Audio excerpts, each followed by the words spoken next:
Welcome दोस्तों, welcome back to my channel NK law point. दोस्तों, first of all आप सभी का बहुत बहुत शुक्रिया जो इस चैनल पे आपको डेली बेसिक लीगल इन्फॉर्मेशन मिल रही है। आप उसको लाइक कर रहे हैं, शेयर कर रहे हैं, आपको पसंद आ रही है। और आप अगर इस चैनल पे नए हैं तो please do subscribe my channel ऐसी ही वीडियो देखने के लिए। दोस्तों, आज का जो टॉपिक है हमारा किसी लॉ पॉइंट से जुड़ा हुआ नहीं है, बट एक इंटर्न के लिए, एक लॉ स्टूडेंट के लिए, एक जो इंटर्नशिप करते हैं उनके लिए और एडवोकेट के लिए बहुत ही इम्पोर्टेंट टिप्स के बारे में आज मैं बात करूंगा। अगर ये टिप्स एक लॉ स्टूडेंट, एक इंटर्न, एक एडवोकेट अगर इन चीज़ों को अपनी लाइफ में रखता है, अपने प्रोफेशन में रखता है, तो ये बहुत ही काम आने वाली बातें हैं। तो दोस्तों, इन सभी पॉइंट्स को मैं एक एक करके बताऊंगा और आशा करता हूं कि आप इन सभी चीज़ों को समझ पाएंगे, क्योंकि अगर ये चीज़ें आप समझेंगे तो ये हमारे प्रोफेशन में बहुत काम आने वाली बातें हैं। तो दोस्तों, सबसे पहले तो हमें एक चीज़ हमेशा ध्यान रखनी चाहिए। अगर हम इस लॉ प्रोफेशन में हैं, हम एडवोकेसी में हैं, तो हमें सबसे पहले अपनी पर्सनैलिटी के ऊपर ध्यान देना चाहिए कि हमें एक प्रॉपर ड्रेस में होना चाहिए, एक प्रॉपर यूनिफॉर्म में होना चाहिए।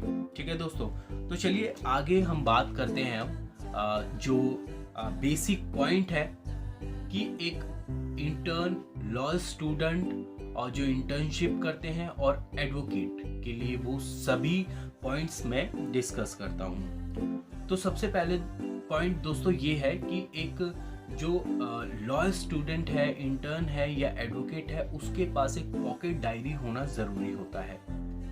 वो पॉकेट डायरी क्या होती है कि मान लीजिए आज हमारा कोर्ट में केस लगा है या हमारे सीनियर का जो केस कोर्ट में लगा है, उसकी जो प्रीवियस डेट थी, पिछली डेट थी, उसमें क्या हुआ, क्या डेट थी और आज जो मैटर लगा है उसमें क्या होगा, हम उन सभी चीज़ों को उस डायरी में नोट कर सकते हैं। वो डायरी मैं आपको एक मिनट दिखाता हूँ। दोस्तों, इस तरीके की डायरी होती है। ये मैंने सुप्रीम कोर्ट बार एसोसिएशन से लिया था। तो इसमें क्या होता है, ये डेट होती है, तो हम यहाँ पर वो चीज़ें नोट कर सकते हैं कि हमारा पिछला डेट क्या था, हमारा नेक्स्ट डेट क्या होगा, हमारे केस का स्टेटस क्या है। ठीक है दोस्तों, तो ये इस तरीके की एक डायरी होती है जो हर एडवोकेट की पॉकेट में होना ज़रूरी होता है कोर्ट अपीयरेंस के दौरान। ठीक है दोस्तों, तो एक टिप्स मैं आपको और बताता हूँ कि मान लीजिए आज 11th जनवरी है। ठीक है, 11th जनवरी है और आज हमारा केस लगा हुआ है। तो हमारा केस लगा हुआ है, अब क्या होगा कि कोर्ट में हम अपेयर हुए, नेक्स्ट डेट जो भी मिली, हमें एक चीज ये करना जरूरी है कि नेक्स्ट डेट मान लीजिए 17 जनवरी गई, तो 17 जनवरी के पास ही हमें एक डेट जरूर मेंशन करनी चाहिए जो कि प्रीवियस डेट होती है। ठीक है, आज की डेट है, उसमें नेक्स्ट डेट को अपडेट करो और नेक्स्ट डेट में प्रीवियस डेट को अपडेट करो। इससे क्या होता है कि हमें पिछली डेट को ढूंढने में बिल्कुल भी मुश्किल नहीं होती। सबसे पहला पॉइंट। दूसरा पॉइंट ये है दोस्तों कि हमें केस की नॉलेज होनी चाहिए। हम जिस केस में अपेयर हो रहे हैं, मान लीजिए हमें उस केस में आर्ग्यूमेंट नहीं भी करना, हमारा जो एडवोकेट है वो सिंपली हमें बोलता है कि एडजॉर्नमेंट लेने के लिए, ठीक है, या वो आ नहीं सकते, अपेयर नहीं हो सकते, या उनकी तबीयत खराब है, ये सिंपली डेट लेने के लिए हमारे सीनियर बोलते हैं। तो हमें दोस्तों इन चीज़ों का ध्यान रखना ज़रूरी है कि हमें कम से कम केस के बारे में पता होना चाहिए कि पिछली डेट में इस केस में क्या हुआ था। ठीक है दोस्तों, दूसरा पॉइंट। तीसरा पॉइंट ये है कि लास्ट ऑर्डर। हमारे पास कोई फाइल है, हमारा केस लगा हुआ है, उसका लास्ट ऑर्डर क्या था, लास्ट ऑर्डर में क्या हुआ था, लास्ट ऑर्डर किस डेट का है, ये चीज़ पता होना बहुत ही ज़रूरी होता है, क्योंकि कभी कभी क्या होता है कि हम सिंपली एडजॉर्नमेंट लेने के लिए भी जाते हैं तो जज हमसे पूछता है कि पिछली डेट में क्या ऑर्डर हुआ था, इसकी पिछली डेट क्या थी। तो हमें इन बेसिक चीज़ों का पता होना ज़रूरी होता है। चौथा पॉइंट दोस्तों ये है कि फाइल मैनेजमेंट। फाइल मैनेजमेंट का मतलब ये है कि जो फाइल हमारे पास है उस फाइल में क्या क्या डॉक्यूमेंट लगा है। जैसे क्या क्या डॉक्यूमेंट लगा है, अपील है, उसका रिप्लाई है, रिप्लाई का जो काउंटर है, एप्लीकेशंस है, कौन कौन सी एप्लीकेशंस है, लास्ट ऑर्डर है, पिछली डेट का ऑर्डर है। तो ये सब चीज़ें हमें पता होनी चाहिए कि हमारी फाइल में क्या क्या डॉक्यूमेंट्स है। बाकायदा हमें उसको फ्लैग करके रखना चाहिए। ठीक है।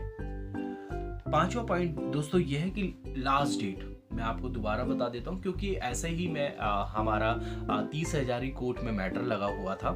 तो जज ने जो प्रॉक्सी काउंसिल आए थे उनसे पूछा कि पिछली डेट क्या थी, तो वो प्रॉक्सी काउंसिल पिछली डेट, प्रीवियस डेट ही नहीं बता पा रहा था। और वो एक जजेस को बोल रहा था कि हमारे पास नेट पे ऑर्डर अपलोड ही नहीं है। तो जजेस ने उनको अपनी फाइल्स दिखा के बताया कि ये लास्ट ऑर्डर जो है नेट पे अपलोड कर दिया गया है, इस डेट को किया गया है। तो दोस्तों ये सब बहानेबाजी नहीं चलती है। आप प्रॉपर तैयार होके चाहिए, प्रॉपर अपनी तरफ से कंप्लीट फाइल हमारे पास होनी चाहिए। हम तैयार होने चाहिए। बेसिकली जजेस हमें कुछ पूछता है तो हमें उसका आंसर देना आना चाहिए। ठीक है दोस्तों।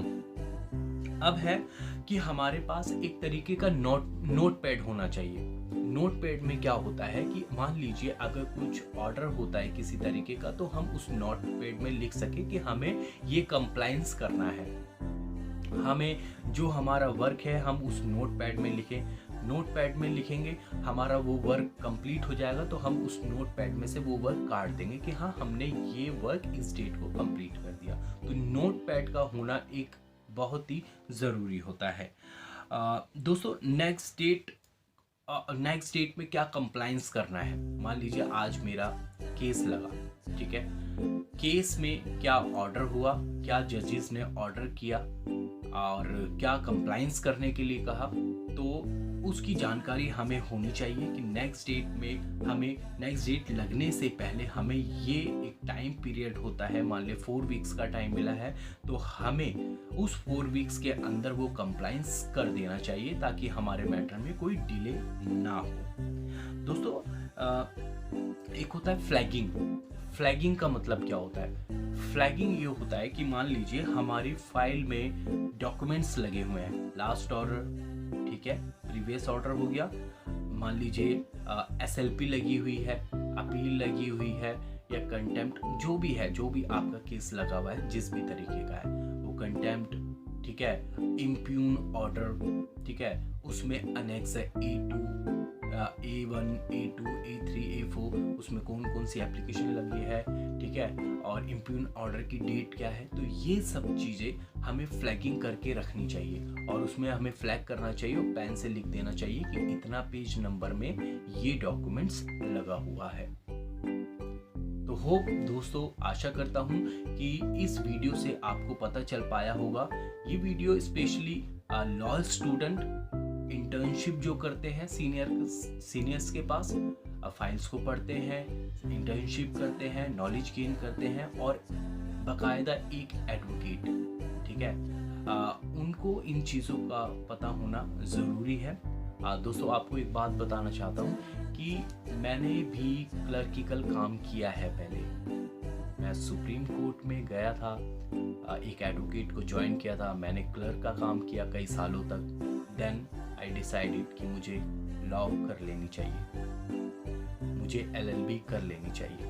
तो देन मैंने लॉ किया और आज मैं एक रजिस्टर्ड एडवोकेट बन गया हूँ। तो दोस्तों ये बातें मैं आपसे इसलिए शेयर कर रहा हूँ क्योंकि मुझे पता है कि एक एडवोकेट को भी क्लर्किकल काम आना ज़रूरी होता है। तो मैंने बेसिकली कई सालों तक क्लर्किकल काम किया। देन मैंने डिसाइड किया कि मुझे लॉ कर लेनी चाहिए। देन मैं एक रजिस्टर्ड एडवोकेट बन गया। तो दोस्तों ये बेसिक चीज़ें हैं, बहुत ही ज़रूरी है आपको ध्यान रखना।